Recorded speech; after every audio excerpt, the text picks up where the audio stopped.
Hi, Gracie. I'm going to go back and do chapter 4 because, whoops, that's the one that we didn't do yet. And then I'll get to the next chapter the next time. So we'll see if Teddy will sit with us today. Chapter 4 is about Cammie. And so it says Saturday, September 30th. You ready? When Cammie Lovett got up on Saturday morning, she went to the bathroom and brushed her teeth, and then she went downstairs to watch Netflix on the computer. On Saturdays, the screen rules were different. She could have an hour of screen time in the morning and an hour in the afternoon. But to get her hour in the afternoon, she had to spend an hour reading or exercising first. She had to earn her second hour. Cammie had her own weekend screen rules. If she got up before her parents, which she almost always did, she had free screen time until one of them woke up. It seemed like a fair rule to her, although she couldn't quite say why. She could also eat as many cookies as she wanted, because if her parents didn't see the cookies, then the cookies didn't exist. While Netflix was loading up, she checked her phone for texts. There were 3 from Becca sent this morning, the first one at 6:30 a.m. Becca made a big deal about getting up early every day, not just school days. It was part of her program for Building a Better Becca, which she had started at the beginning of last summer. At first, Cammie sort of liked the idea. For her birthday in May, she'd been given a subscription to Girls Life magazine, and reading the articles had made her realize that she was behind in all sorts of things, like knowing what kind of jeans she looked best in and how to moisturize. You needed different products for your face and the rest of your body, it turned out, and it was important to moisturize your hair too. The only problem with Building a Better Cammie, it was boring. Moisturizing was extremely boring, and so was reading about the do's and don'ts of breaking up. She'd never even had a boyfriend. And going shopping for the shoes that would make her shine. All the shoes in the pictures had high heels, which Cammie thought was crazy. Where was she going to wear high heels? The Oscars? But the most boring thing of all was listening to Becca go on and on about her plan to impress for success. That was the motto for her Building a Better Becca and a Better Cammie program. Becca believed that when you worked hard to impress other people, you were destined to be successful. By mid-July, Cammie had started asking her, "Successful at what?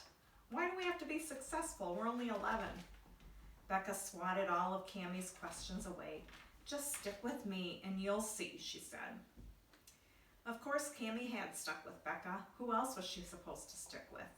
They lived in the same neighborhood, went to the same pool, rode the same bus to school, were in the same grade, and this year they both had Mrs. Herrera for their lead teacher. It was like they were living the exact same lives, except that they weren't. For one thing, here it was, 8:45, and Cammie was just getting up. Plus, she was going to watch One Tree Hill on Netflix, a show that Becca disapproved of because it was junky, even if it was from a million years ago. That was one of Becca's mom's words, junky, as in a bunch of junk, as in a big waste of time. But what was wrong with wasting time every once in a while, or eating Chips Ahoy cookie for breakfast on Saturday mornings? Cammie scrolled through Becca's texts. Need to plan the Carson campaign, she'd written in the first one. Cammie rolled her eyes when she read this. Carson Bennett was the cutest, most popular boy in their class. To him, girls like Becca and Cammie were bugs on the windshield of life. But for some reason, Becca thought she had a chance to become Carson's girlfriend, or even just his friend. "Why don't you come over at 10, the next text, sent at 6:59, read. In her last text, Becca's plans get specific. Bring your Girls Life magazines with you. We can make a scrapbook for stuff like clothes and what to do with our hair. I bought some makeup at Target yesterday, so we could experiment as long as we wash everything off before my mom sees." Cammie wondered how Becca managed to buy makeup without her mom noticing. Well, that was the funny thing about Becca's mom, she thought. Either Mrs. Hobbs was totally on Becca's case for the littlest things. "Becca, I see 3 hairs in the bathroom sink and they look like yours." Or she was kind of weirdly absent. She was also the only mom Cammie knew who drank wine at lunch or took long afternoon naps. Her grandmother was from Europe, Becca liked to say whenever there was an open wine bottle on the kitchen counter in the middle of the day, or they found her mom asleep on the couch. When they'd been little, Cammie had accepted that as a reasonable explanation. Now she'd seen enough movies and watched enough TV to think, right, whenever Becca used some ancient European relative to explain her mom's strange behavior. Cammie heard the upstairs toilet flush and scrambled to shut down the computer. She pulled her copy of Wonder out of her backpack and opened to a random page. They were reading Wonder in language arts, and Cammie thought you could tell a lot about people by how they reacted to it. Henry Lloyd had brought in pictures of people with the main character's condition he'd printed out from the internet, and a lot of the boys had started yelling stuff like, "Dude, how rude is that? And who puked up that face?" Bart Weems had looked at the pictures and shaken his head. "If we weren't reading Wonder, I'd be totally grossed out," he said. "But if I pretend these are pictures of Augie, they don't bother me so much." Cammie had wanted to go up to Bart Weems and shake his hand, but unfortunately Bart chewed his fingernails and his fingertips always looked waterlogged and mushroomy. Ugh. So Cammie didn't actually want to touch them. Maybe she could write about that for the journal entry she was supposed to do for language arts this weekend. She wouldn't use Bart's name, of course, but she could write about how you could like someone and see that they were a great person, but still sort of be grossed out by them. She knew it wasn't the nicest thing in the world to admit, but she felt like Mrs. Herrera would understand.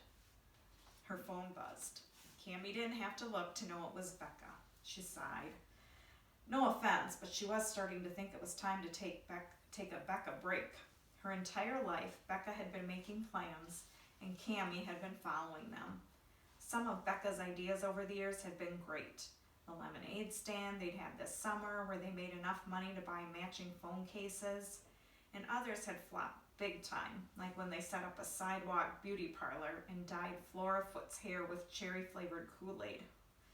Good or bad, interesting or really stupid, Cammie always ended up going along with Becca's plans because why? Because that was her role in life, she guessed. Because Becca pushed and pushed and pushed until it was just easier to say yes to whatever scheme she'd come up with than to resist. But this whole Carson Bennett campaign might be where Cammie finally put her foot down. Really, she was supposed to help Becca find ways to make Carson fall in love with her? Come on. Why couldn't Becca see that boys like Carson didn't like girls like Becca and Cammie? Or maybe he just didn't like girls like Becca.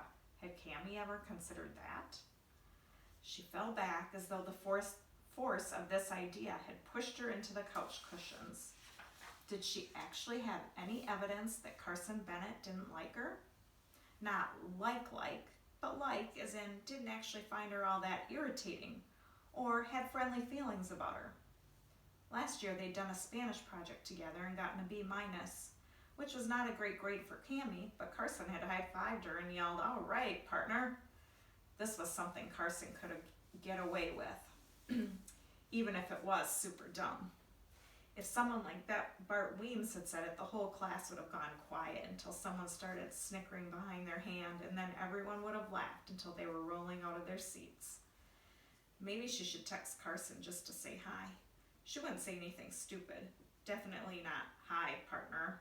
She could text something like, "Hey, have you studied for the Spanish quiz on Tuesday?" It was the sort of question that didn't have any secret meaning, and it wouldn't be a big deal if their conversation didn't go anywhere. She could just act like she was trying to figure out how much time she should spend on getting ready for the test. Cammie had to admit that it felt a little disloyal to text Carson, especially since she was totally ignoring Becca. Carson was Becca's crush, not hers, but she wasn't trying to get Carson to like her. Not like her. She just wanted to see if Carson saw her as someone separate from Becca Hobbs. Someone who was kind of normal and fun and maybe even had her own plans and ideas. Good plans and ideas. She could hear her dad in the kitchen making coffee. She didn't want to text Carson in front of him, so she slipped her phone into her back pocket and tiptoed out of the family room and up the stairs. Technically, she wasn't supposed to have her phone in her bedroom, but technically only her mom remembered to check, and her mom was still asleep. Her room was a mess, something she'd deal with after she sent Carson a text. It would keep her mind off waiting for him to text back. But wait, what if he didn't text back? Then what? Then nothing, she decided. It wasn't like he'd come up to her in homeroom on Monday and say, hey, I got your text, but I decided not to reply because you're a big social zero. If Carson didn't text back, Cammie would just pretend she'd never sent a text in the first place. No biggie. She pulled her phone out of her pocket and flopped down on her unmade bed. Carson was already in her contact list because Becca had decided they should have all the popular people's numbers in their contact lists. That way, if Carson or Petra or Garrison ever texted one of them, they wouldn't have to text back, who is this? Hi, this is Cammie. Are you going to study for the Spanish quiz this weekend, she wrote, her heart pounding so hard she could feel it in her ears. Or are you going to wait until Monday night? She tapped send and then realized with horror she had put a period instead of a question mark at the end of the sentence. Would Carson think she was an idiot? Okay, she told herself, take a breath and calm down. What was the likelihood that someone like Carson Bennett would even notice? He wasn't Ben McPherson after all, Mr. Brainiac of the universe. To be honest, Cammie wasn't even sure Carson was smart. She was kicking the clothes on the floor into a pile when her phone pinged. Barely 30 seconds had passed since she'd sent the text. Cammie's hands started shaking. Had Carson Bennett really replied that fast? No, it was probably Becca again. Cammie sighed and rolled her eyes. Why couldn't Becca go 5 minutes without sending her a text? Could she be any more annoying? But when she picked up her phone, the name at the top of the screen wasn't Becca's. It was Carson's. Carson Bennett had texted her back. Carson Bennett. Yeah, I got a D on the last test and my mom's really made, he'd written. You want to come over tomorrow and study? Unless you got a D too. Cammie took a deep breath. This could be a prank. She could say yes and Carson might text, you thought I was serious? He could be hanging out with his friends, his partners, and they might all be laughing hysterically right this very minute. Still, what choice did Cammie have? Yeah, that sounds good, she wrote. What time? She squeezed her eyes shut, took another deep breath, waited. How about after lunch? Maybe like 1. Cool, Cammie texted back. See you then. Cool, see ya. Cammie stared at her phone. Was this really happening? She took a screenshot and was about to send it to Becca, but then she thought better of it. Becca would insist on coming over and planning what Cammie should wear and forcing her to brainstorm a list of 10 conversation starters. She'd want to plot out a strategy for getting Carson to ask Cammie to the fall ball. She'd probably want to dye Cammie's hair with cherry-flavored Kool-Aid. She'd probably ask to come along. No, Cammie decided she'd better keep Becca out of this. She clicked on Becca's last text. Sorry, she wrote, I'm not feeling so good. My mom says I better stay home this weekend. Then she fell back against her pillow and started to laugh. She was going over to Carson Bennett's house tomorrow. Where next? The White House? Buckingham Palace? Carson Bennett's house. Cammie sat up straight. What if she went over there and said stupid things and Carson ended up hating her? Okay, don't panic, she thought. Carson likes sports. You like sports. You could talk about how cool it is that Mrs. Herrera has a football signed by Jim Brown. Cammie hadn't actually known who Jim Brown was until she asked her dad, who told her he had been a running back for Cleveland in the 1960s and was one of the greatest football players ever.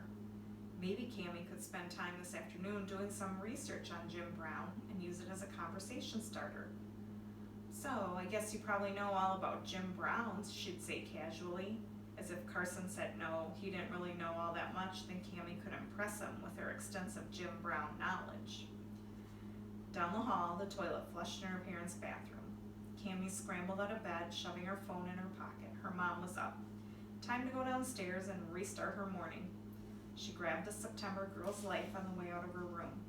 A little football talk, some lip gloss. Tomorrow could be a very interesting day.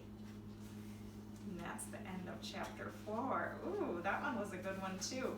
So 5 was Ben, and then 6 was Petra, and then I think, yeah, we'll do chapter 7, which is back to Ellie again next time. Okay. And Teddy was a good boy while we read, weren't you, Teddy? Oh, you were a good boy. Yeah. Okay, see you later.